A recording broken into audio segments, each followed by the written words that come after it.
요즘 이런 내 모습 보기 싫어, 싫어, 싫어 하는 것들이 우리 친구들 있죠. 선생님도 있거든. 당시 외란 직후의 조선은 어땠을까요? 조선을 쭉 둘러봤을 때 조선의 이런 모습, 아우 마음 아파, 보기 힘들어 하는 것들이 있었겠죠. 오늘은 거기서부터 시작이에요. 오늘도 신나게 출발해 봅시다. 첫 번째 주제입니다. 전쟁 후 필요했던 것은 무엇이었을까요? 우리 교과서 180페이지 첫 번째 줄 참고해서 괄호 채우면서 시작해 봅시다. 누구의 지지로? 그래, 북인의 지지로 왕이 오른 광해군입니다. 광해군은 우리 친구들 드라마나 영화에서 많이 접해봤던 인물일 텐데요. 우리 지난 시간에 얘기한 것처럼 임진왜란이 일어났을 때 외란 중에 세자의 자리에 오르게 되고요. 지금 선조가 의주로 피란을 갔을 때 광해군은 직접 전쟁 현장에서 전란을 지휘했던 인물이에요. 그리고 그를 도와줬던 게 바로 이 북인 세력들이었고요. 북인은 우리 사림이 동서인으로 분열이 되었을 때 이 동인이 다시금 남인과 북인으로 갈라지게 됩니다. 그 북인들이에요. 왕위에 오른 광해군은 어떤 고민을 했을까요? 그래요. 당연히 전쟁 피해를 어떻게 복구하지? 고민을 했겠죠. 그래서 고민하던 광해군은 세 가지로 내용을 정리해서 시행을 하게 됩니다. 먼저 싹 둘러보니까 토지가 황폐화됐잖아. 엉망이야. 원래는 농경지였는데 농경을 못 지는 땅이 됐어. 난리가 났어. 다시 다 정리하고 파악해야겠죠. 그리고 외란 중에 많은 인구가 감소했다라고 했어요. 그러니까 이 나라, 지금 내가 왕인데 이 조선이란 나라의 땅과 인구가 어떤지 다시금 파악하기 위한 시도를 하는 거예요. 그래서 토지 대장을 다시금 정리하는 거고요. 인구 파악을 위해서 호적을 새로 정비하게 됩니다.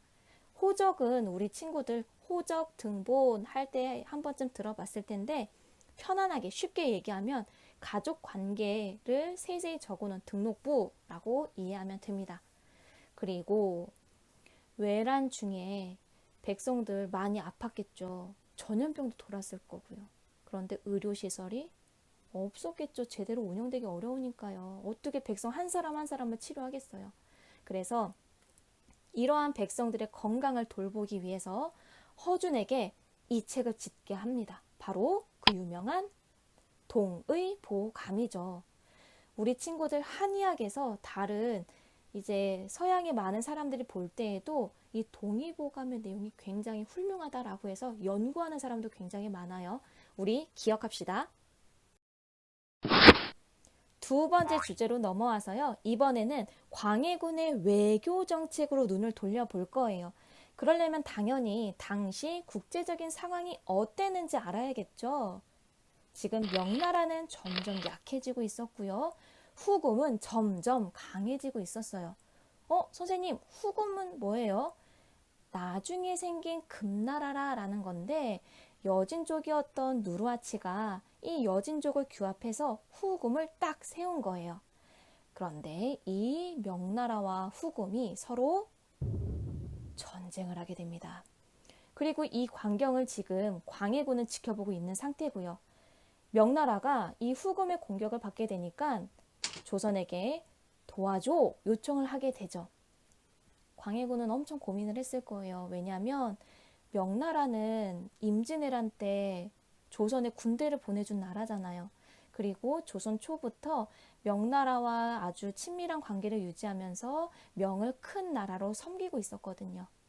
그럼 명나라를 도와줘야 되는데 그러다 보면 지금 후금이 강해지고 있는데 후금과의 전쟁을 피할 수가 없고 그러면 안 그래도 외란을 겪어서 힘든 조선이란 나라가 더욱더 전쟁으로 힘들어지게 될 수 있구나.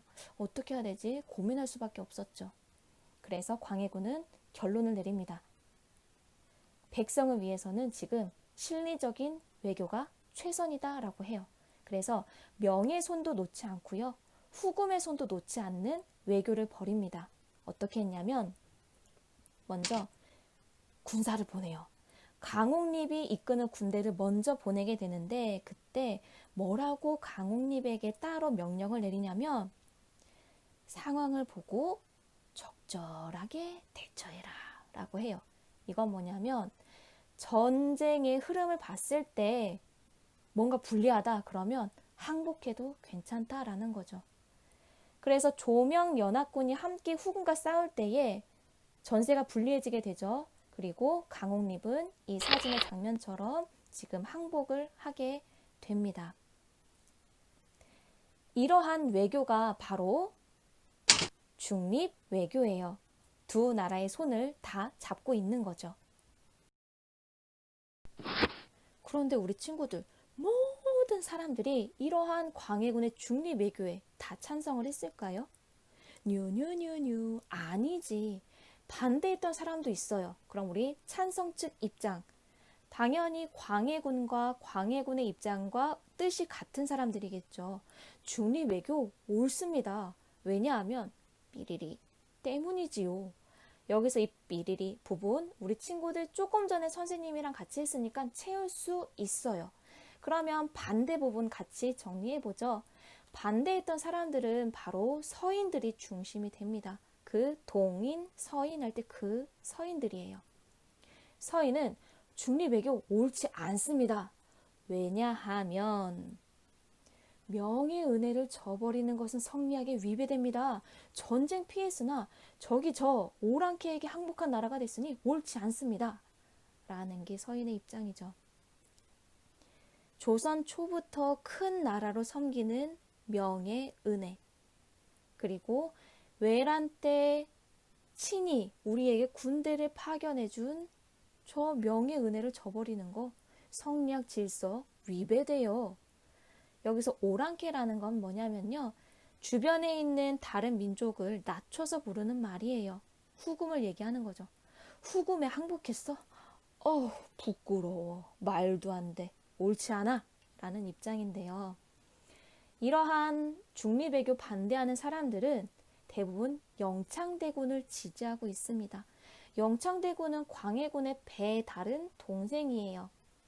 광해군이 후궁의 자녀였다면 영창대군은 왕비의 자녀예요. 그래서 더 늦게 태어난 동생이지만 왕권을 누가 왕위에 오르느냐로 따졌을 때는 영창대군이 더 위였던 거죠. 그래서 광해군은 왕위를 위협받게 됩니다. 그래서 영창대군을 죽이고요. 영창대군의 친어머니인 임목대비를 왕비의 자리에서 내려버립니다. 이거를 폐위라고 해요. 이러한 광해군의 행위는 이제 서인들에게 유교 윤리에 어긋난다라는 비판을 받게 돼요. 그래서 서인들은 이 광해군을 몰아내고요. 인조를 왕위에 올립니다. 그 사건이 바로 인조 반정입니다. 인조 반정으로 인조가 왕위에 오른 다음에 조선은 두 번의 호란을 겪게 됩니다. 호는 오랑캐, 호, 오랑캐를 말하는 거예요. 그럼 외, 일본, 호, 지금 후금, 외란, 호란 구별되죠? 자, 이 호란은 정묘호란과 병자호란이 있는데 우리는 배경, 과정, 결과로 나눠서 살펴봅니다. 먼저 정묘호란이 일어난 배경은 지금 정권을 잡은 서인들이 북인을 몰아내고요. 외교 정책도 바꿔요. 어떻게? 명나라와는 친하고 후금은 배척, 멀리하는 정책인 친명배금 정책을 펼친 거예요. 후금, 기분 나빴겠지. 그런 상태에서 조선에서 이괄의 난이 발생합니다. 이괄은 인조 반정 때 공이 있는 신하였는데 별로 그 업적을 인정받지 못해서 불만이 조금 있었어요. 그런데다가 지방으로 발령이 났네, 평안도로. 그래서 불만이 더 쌓였어. 그런데 영모에 누명을 썼네. 그래서 막 조사를 받는데 아들까지도 한양으로 불러서 조사를 해요. 그래서 이괄이 그 불만이 빵 터진 거예요. 군대를 이끌고 한양으로 쳐들어가서 점령을 합니다. 인조는 공주로 피란을 갔죠. 하지만 이괄의 난은 관군에 의해서 진압이 되게 되고요. 그 함께 가담했던 일부 사람들이 후금에게 가서 항복을 하게 돼요. 그리고 이런 혼란기를 이유로 후금이 지금 조선을 침략하게 된 게 정묘호란입니다. 결과적으로 이 정묘호란은 이제 화친을 맺으면서 우선 끝나게 되는데요. 후금과 조선은 형제관계다라고 하면서 끝내게 됩니다. 그런데 문제는 그 다음이에요. 후금이 더 나라가 세진 거야. 그래서 나라 이름을 청이라고 바꿨어요. 그리고 나서 조선에게 더 이상 형제관계 노노, 임금과 신하인 군신관계를 요구하게 된 거죠. 조선 어땠겠어? 높 했겠지, 거절했지. 그래서 병자호란이 시작되게 됩니다. 청나라 태종이 직접 군대를 이끌고 쳐들어왔어요. 그래서 인조는 우선 강화도로 피난을 가려고 하다가 그 길이 막혀서 남한산성으로 피신을 하게 되는데요. 이곳에서 싸우자라는 입장과 화해하자, 항복하자라는 입장이 대립하게 됩니다. 척화에서 화는 화해하다예요. 척은 물리치다야. 그러면 척화파는 싸우자라는 입장이고요. 주화, 화해할 것을 주장하다라는 거예요. 항복하자, 화해하자라는 입장인 거죠. 처음에는 척화파의 입장으로 전쟁을 하게 되지만 상황이 어려워져요. 그래서 결국 주화파의 입장을 받아들여서 항복하게 됩니다. 그 항복했던 것이 바로 삼전도인데요. 여기서 굴욕적인 사건이 있어요. 청나라 태종 앞에 조선의 왕인 인조가 3번 절을 하고요. 9번 머리를 조아리게 됩니다. 이거를 삼괴구고드라 그래요. 엄청난 굴욕이지. 그런데다가 자, 이것이 바로 삼전도 비예요. 지금 우리 송파구에 있는 석촌동 거기 롯데월드 근처에 가면 이 비가 있는데요. 조선의 굴욕적인 내용을 써놓은 거야. 이거를 청나라가 원했거든요. 조선 입장에서 쓰고 싶어하는 사람이 없었겠지. 근데 왕의 요청으로 이경석이란 사람이 글을 짓고 오준이란 사람이 이제 글씨를 쓰게 되는데 나중에 이 오준이란 사람이 이 글씨를 다 쓴 다음에 자신의 오른손을 돌로 짓이겨서 못 쓰게 만들어요. 내 다시는 글을 쓰지 않으리 하고요. 굉장히 마음 아프죠. 뿐만 아니라 이 병자호란이 끝난 다음에 조선의 왕자와 신하, 백성들이 포로로 끌려가게 되고요. 우리 친구들 교과서 182쪽 세 번째 줄 보세요. 조선은 많은 양의 조공도 바쳐야 됐던 거죠. 이런 상황에서 북벌을 위한 움직임이 시작되게 됩니다. 자, 북벌이 뭐냐면 여러분, 북쪽에 있는 청나라를 벌하자라는 운동이에요. 이 사진 보면 지금 여기 있는 인물이 바로 인조 다음에 왕이 오른 효종이에요.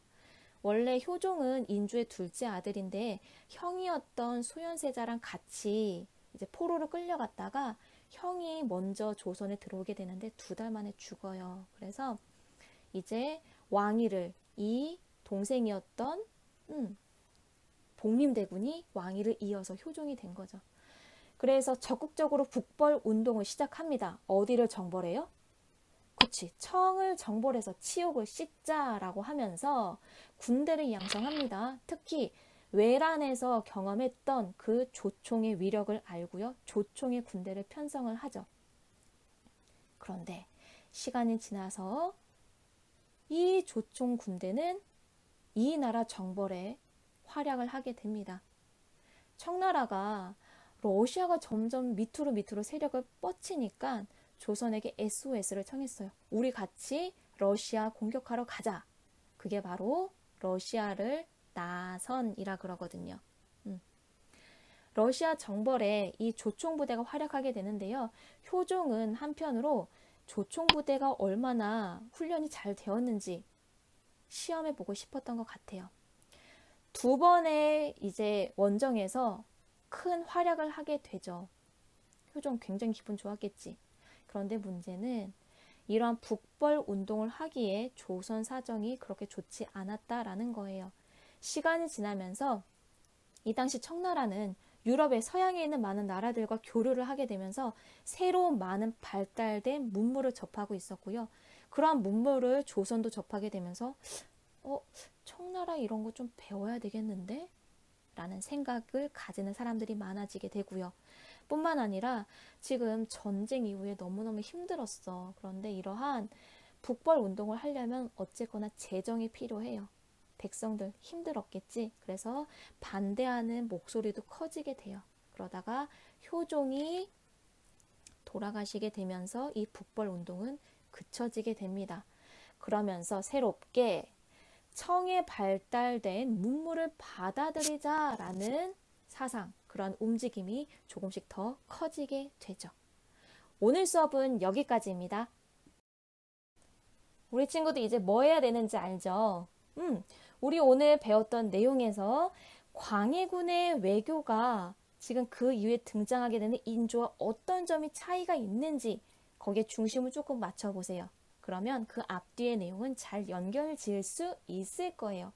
오늘도 자신의 성장을 위해서 노력하는, 때로는 게으를 수 있어. 그래도 괜찮아. 그런 내 모습, 바꾸면 되니까. 그런 우리 친구들 모습을 응원합니다. 자, 오늘도 구호 외쳐보죠. 역사는 쉽다.